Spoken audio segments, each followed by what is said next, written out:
Thank you for joining me today. I think back over the last 6 months, and we've had a lot of different announcements, both from legislators as to initiatives that they want to have during the upcoming legislative session. I've also announced on different occasions, different priorities, news items as to what would be my priorities in the legislative session. Today, the purpose is not to create news. The purpose today is to really capture the essence of what my priorities will be in the legislative session, to put them all in a little bit neater list so that you all can follow and grade me at the end. I know that you'll do that anyway, so I thought I would throw that out there.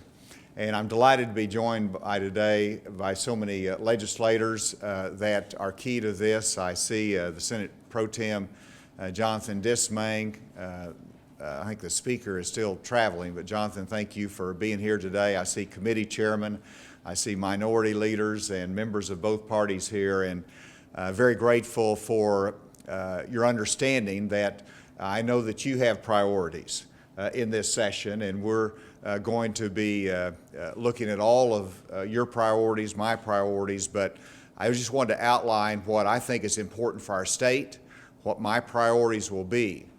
And let me first say that there's a lot of items that are not on this list. I look at some of our highway developers here, and those I've asked Craig Douglas to look at highway issues. That's something that I know the legislatures will be looking at. That's not on the list. These are items that I wanted to focus on and to highlight as we enter into the session. And they center around three priorities that have been my focus as governor: economic development, education, and efficiency and government transformation. And so let me break those down. First of all, in the area of economic development, which is boosting our economy, the first priority is passage of the retired military tax cut. The 100% exempt status of retirement income for military retirees will attract more retirees to our state who will enter their second career in Arkansas. Today, my staff came in and briefed me on all the calls that we're receiving in our office from military retirees and veterans across the country, not just Arkansas, but across the country, who are saying, that's great, we're going to look at Arkansas. Second area of economic development is my accelerator program, which is a $2 million budget item. This initiative allows the state to partner with the private sector in growing the technology sector of our economy, something that's been a high priority for me. This accelerator program as a budget item will accomplish that. Third, under economic development, is the $50 million tax cut that will be a key factor in attracting talent to our state, to targeting that income tax cut toward the lower income level that will boost spending, that will have the side benefit of giving a boost to sales tax revenue in our state. But it's the next logical step of our long-term goal of reducing the income tax rate for all Arkansans. Those are some of the economic development initiatives. Under education, and here there's a lot of items here, but our goal is to increase the quality of instruction in K through 12. Invest in pre-K, but then also to increase the attainment rates for post-secondary students in Arkansas. So those overarching goals that we have and the initiatives to accomplish that would be, first of all, the Our Futures grant program, which is providing fully covered tuition for all Arkansans at two-year institutions. This will be a gigantic step forward to increasing post-secondary attainment level in the state. This grant program will require a high-need area of study that will be regionally determined, mentorship support, and a 3-year commitment of the students to work in the state. We'll also increase the attainment level in Arkansas by adopting a new higher education productivity funding model. This new higher education funding model will emphasize student progression and not just student enrollment. It will emphasize cost control requirements, and this will be combined with a $10 million increase in higher ed funding, which has been, I think, over a decade since the overall funding had been increased in higher ed, but it is contingent upon a new funding model being adopted by the legislature. Sixth, under education, will be computer science part 2. There's a budget item of $5 million to sustain and continue to invigorate the Arkansas national leadership role in computer science education. This budget item will emphasize teacher training, technical support, and student engagement. 7 will be teacher opportunity grants. This will streamline our professional development programs to prioritize teacher development in the computer science and other high-demand areas of education. So it'll focus these grants that have been utilized in the past on a first-come, first-served basis to high-need areas of our state that I mentioned. Number 8 would be pre-K funding. As you know, the balanced budget that I submitted provides a $3 million increase in pre-K funding that's designated to support improved teacher quality, teacher training, and teacher qualifications in instruction. So it's to enhance the quality of instruction with that $3 million in funding. Number 9 is a reading initiative. And this I've asked Commissioner Key to address, and he's developing this in more specific detail. The framework has been outlined on it. Much of this can be done without legislative passage of new laws, but it's a priority that we're going to have that he's going to provide more clarity to next year. But I wanted to go ahead and mention it as part of my priorities this coming year. And the purpose of the initiative is to create a culture of reading in Arkansas and to improve reading in early elementary grades. Teachers should be equipped with the knowledge and resources to provide in-depth phonics instruction. We will achieve that goal by ensuring effective professional development for current teachers and work with higher education to strengthen preparation for future teachers. That's an important initiative. It'll be funded from existing funds, but the existing funds will be expanded as needed and as demonstrated. And so stay attuned to more details that Commissioner Key will present next year on that. So those are the education initiatives. The third category of priorities that I have is in the area of efficiency and government transformation. I've worked closely with many of the legislators who has encouraged this, presented ideas on this, and this capsulated some of those ideas as well as some of the things that we've worked on independently. The 10th item in the overall program is to reform of our state employee pay plan. This $24 million net cost, because part of the cost is absorbed from previous savings of salary and hiring freeze efficiencies that we've already obtained, but it's still a $24 million net cost. This will transform the state pay plan and increase competitiveness, retention, and reward quality performance. Next, under efficiency and government transformation will be the $26 million investment in foster care and children's services. It's an increased budget item to meet the needs of our foster children and to carry out the reform recommendations from the 2015 Paul Vincent report that I have not forgotten about. And it's important that we fulfill our commitment to the children in this regard. The disability wait list has been a priority concern, so I'm advocating taking $8.4 million from the Tobacco Settlement Fund, transferring that as an ongoing, recurring source of revenue that will allow us to meet the needs of our disability community and reduce the wait list. This will allow us to make the first significant reduction in that wait list in some time. In terms of boards and commissions, we have regularly had efficiency efforts through every special session and in previous sessions of the legislature. We want to continue this path in next year's session. And so we're producing a comprehensive law to reduce the number of boards and commissions by elimination and merger and to improve the delivery of state services. For example, we'll be reducing the number of detention facility review board districts from 28 to 8 and the number of commissioners from 144 commissioners in Arkansas to 40. We will in addition eliminate 19 unnecessary boards and commissions. This will all be wrapped up into a efficiency bill that will be presented to the legislature. In addition to the boards and commissions side of it, we'll also be having an agency reorganization and efficiency effort. This reorganization has been a part of every legislative session, as I've said, since 2015, and it has already saved over $24 million.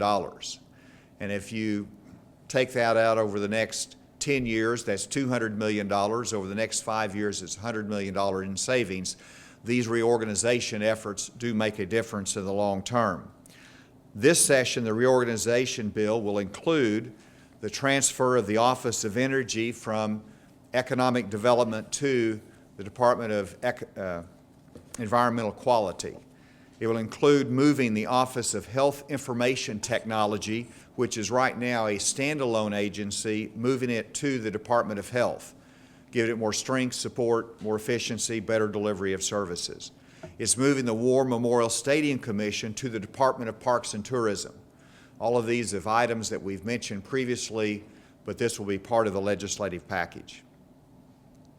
In the area of efficiency and improved delivery of services, a new item will be waste tire management.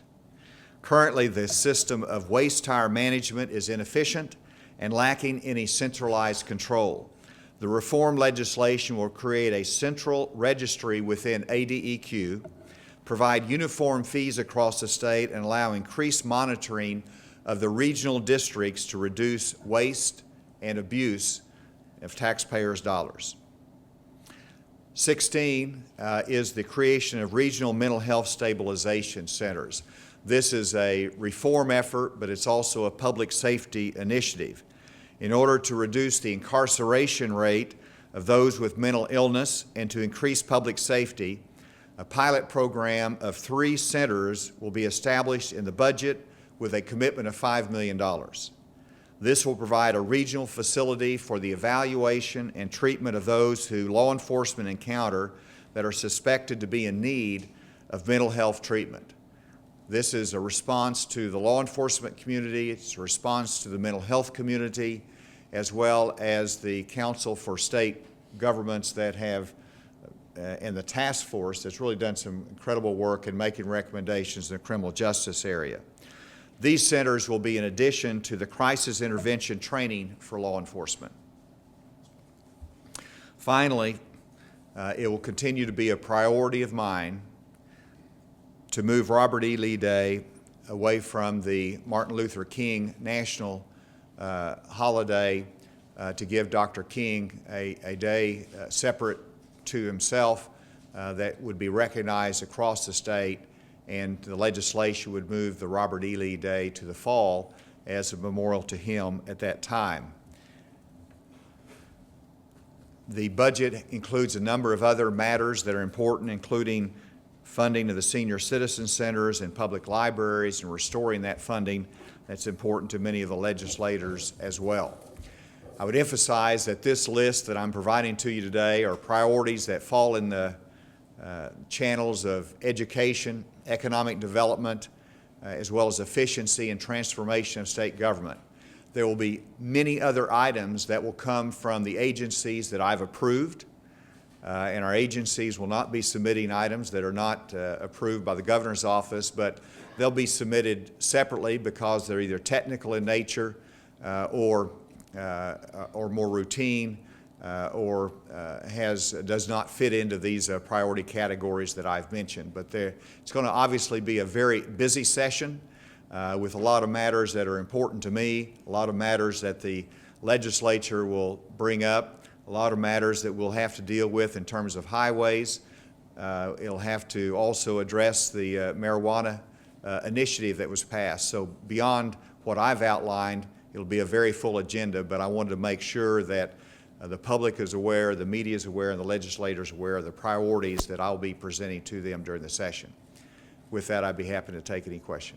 Governor, I know it doesn't fit into the E's that you have all listed here, but you have any thoughts on social issues regarding abortion, gay rights, anything like that came up in previous sessions?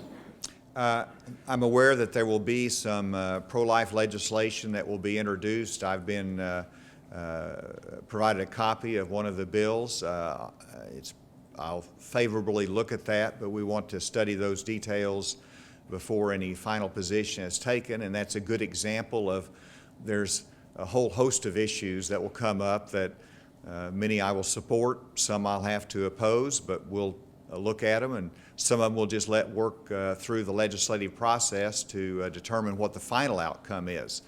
But we recognize there'll be many other issues, including some pro-life issues that will be brought up. Anything that you'll bring up?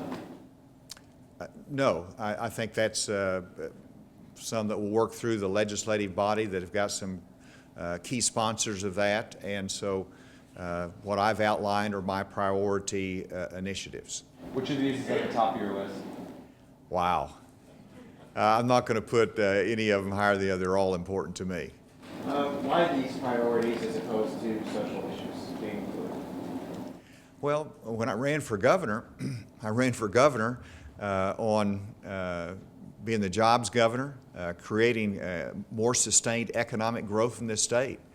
That doesn't mean I'm less pro-life. It doesn't mean I'm less concerned about other issues, but these are what I believe demand my attention for legislative action that fit within those priorities that I've outlined. As far as transportation goes, since your plan for funding highways depends on that budget surplus and we've seen some shortfalls, is that still a realistic plan moving forward, or are we going to have to re-examine that? It's a very realistic plan moving forward. First of all, it set up we solved the problem for this year's matching funds for the federal dollars that's needed. Secondly, there's a new revenue stream that can be allocated to highways that's never been done before. And then thirdly, there is the 25% of excess surplus that can be allocated to highways. And so it's a very reasonable plan that's appropriate. It doesn't guarantee 100% of the funding needs every year, although I'm still optimistic that the matching funds will be met. But it's still timely, it's still appropriate and necessary. Governor, you're getting some pushback on your plan to end the sales tax exemption for manufactured homes, so I'm calling that a tax increase. How would you respond? Well, first of all, we have to be able to pay for the tax cut that we want to give for our military retirees, and that is exempting our military retiree income from taxation in this state. It's a priority of mine. In order to do that, we have to pay for it. And so to pay for it, I've outlined 3 or 4 closing of exemptions from our current sales tax or other exemptions that would pay for that exemption for our military retirees. So first of all, if anyone disagrees with how we're going to pay for that, what is their suggestion for paying for it? Or are they simply opposed to the tax exemption for our military retirees? And I think there's broad support for that, so it's a question how to pay for it. I've outlined how to pay for that. If anybody opposes part of that, we're open to better ideas. But anytime you close off an exemption, there's going to be people that say that's a bad idea. And I'll listen to them, but we looked at all of the exemptions that we could close, and I thought these were the most logical ones that can help pay for that important economic benefit that we can gain from our military retirees. Governor, you mentioned that you've heard from military veterans outside of the state. Let's say some of those people move to the state. Will that price tag actually go up because of that? That 13 million? No, that's the beauty of this. That is simply reflecting the price tag. What is it? $13 million reflects the price tag of current military retirees in our state that's paying tax on a portion of their income. And so if anybody else moves in, we're not losing money because they're new residents in our state, and we're going to gain sales tax revenue from the purchases that they make. And most of them are still in the prime of their life and will have secondary incomes that they'll pay tax on. And that is where the economic benefit comes to our state. And so we're not risking any more than the $13 million, which we've outlined that we can pay for. And there's a great return on that investment that I believe we will realize in the future. Arkansas Works and sentencing reform, these are two major potential legislative packages and issues. They're not in your 3 E's here, but what do you anticipate happening in that respect on those two issues? Well, we have addressed a number of the recommendations that come from the Criminal Justice Task Force. The crisis intervention training, the regional stabilization centers, there are budget items that we've put into my priority list. There's other recommendations that will come up that will be addressed through the Judiciary Committee, and we'll address those in the normal course, but I've outlined my key priorities in that area. So that was the sentencing reform aspect. In terms of Arkansas Works, the legislature has already approved that, and so we're set in terms of the future for our Medicaid reform in Arkansas. Now, there may be a need down the road to adjust further if Washington changes the Affordable Care Act and changes the whole climate. We certainly will have to respond to that, but it's too early to tell. The other reform that we will need in terms of Arkansas Works would be for greater expansion of the work requirements. Those can be done by our initiating of new waiver requirements in the Trump administration. So we can do that administratively and does not need to be a part of the legislative package. You'll still have the hurdle of the 75% funding, but to secure the funding stream for Arkansas. Certainly we will have a 75% vote on all the appropriation bills that go through. I am hopeful and somewhat optimistic that there will not be any really serious debate over the Arkansas Works funding again, since we've had that debate before.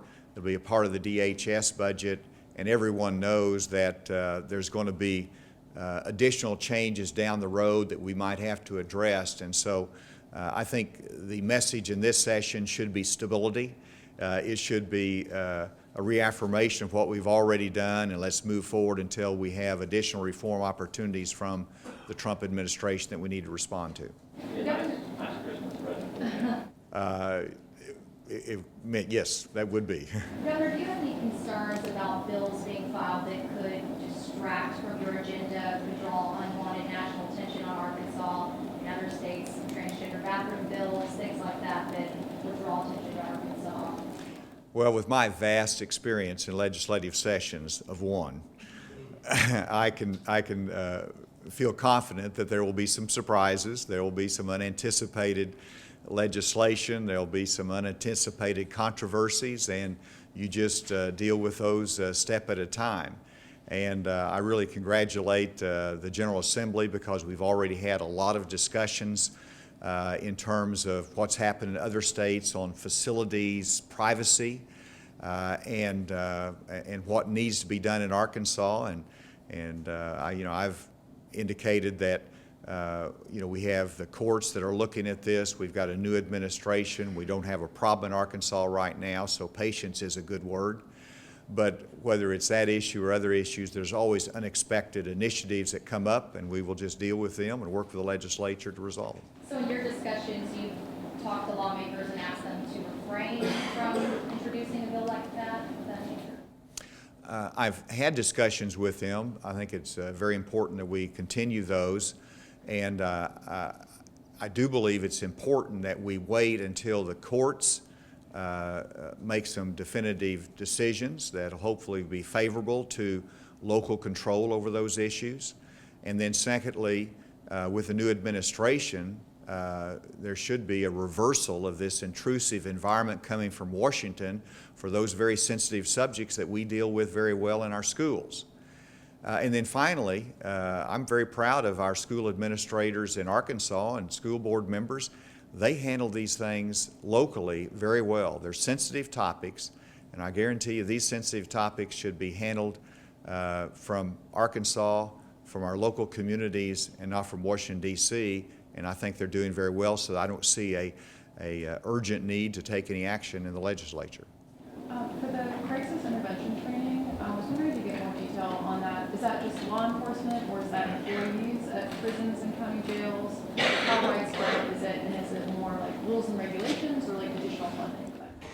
The crisis intervention training was some additional money that we handled out of the ongoing budget, and that is directed at law enforcement.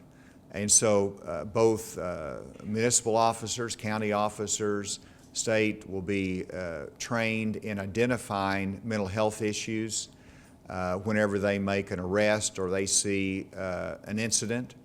And that way they can make a better decision as to whether there's a mental health challenge that needs to be referred to mental health professionals. So that's the training part of it. And then the challenge, though, is once you get them trained, they identify it, they don't have any stabilization center or any place to send them to get the care that that person needs. And so that is the funding that I've mentioned, and the task force and the report from the state criminal justice study recommended more stabilization centers. From an affordability standpoint, we're going to start with 3 as pilots that will be funded, and this should be a good start for us, and if they're successful and make a difference, we will look at expanding that down the road.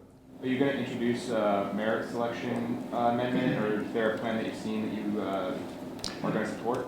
I've had conversations with our judiciary chairman and others about this issue, and so far there hasn't really been a consensus arrived at as to how that selection process would be done, and that's one hurdle, just arriving at a consensus on those that support a different selection process for our Supreme Court judges. And then there's a great divide as to whether that's the right direction to go or not. And so that's not a priority of mine. I've stated my position on it, and I'm happy to work with our members of the General Assembly and our leaders as to any approach that they want to present. But we'll see how that develops. Does that mean you don't want to see it come up in the session, maybe a special session, or? No, if there's a consensus that's arrived at, and they want to refer an amendment to the people in that regard, then I'll certainly work with them to accomplish that. So I'm not trying to discourage it from the session, nor am I trying to discourage a highway program. I'm not trying to discourage tort reform debate. I'm just outlining what I think is important for this session and my priorities. Charlie Collins has said that he was going to reintroduce his campus carry bill. That has been met with some opposition from university leaders. Do you have any thoughts on that? I've always supported the universities having the final say-so, and that they have to review and reaffirm their policy every year. But they have the opportunity to opt out of a campus carry. That's the law right now, and that's what I think is a very workable arrangement. I do want to listen to both the legislators, but also the higher education community on their concerns, and to see if there needs to be any change and whether the time is right for that. Governor, do you have any locations in mind for the stabilization centers? That's something should be determined based upon the applications for grant funding for these stabilization centers. I will say I think there's a recognition that Sebastian County has been a leader in this and have their police personnel trained And so they're a little bit ahead of the game, and I think everybody sees that as an opportunity for one of the pilot programs, but the other two sites should be based upon need and based upon the contributions of the community to it and making it a success, and that should be based upon merit. It's a little bit off subject, but Little Rock has made some national headlines over the past couple of days over some violent incidents, and I'm wondering if you care to share any thoughts on that. I think it's a real tragedy, and I wake up in the morning and I think about, is there something I should be doing as governor? Whenever you see a 3-year-old toddler shot, whenever killed, whenever you see a grandmother that is the victim of road rage, whenever you see our homicide rate in central Arkansas, I wake up and say, do we have our parole system right? Do we have our prison and incarceration policy right? Are we making any errors in it? Is this something that we need to have different penalties on? I wake up and think about it. And so I'm open to ideas on that. We'll continue to look at it. These are really law enforcement challenges. They are society challenges, but I do come from the standpoint of law enforcement, and we have to have the resources to investigate these cases. We have to prosecute them, and we have to put them in jail for a long time, or in some circumstances, the death penalty.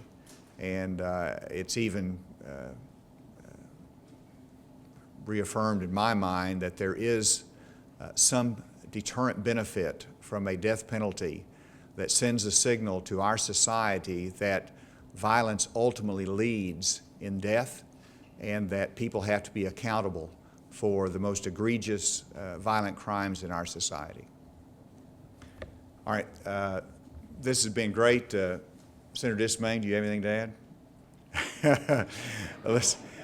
Listen, I applaud you all. Y'all are really great to be here and to listen, and I know I'm going to be doing a lot of listening to you, so you're nice to be able to come and listen to me today. Thank you all very much.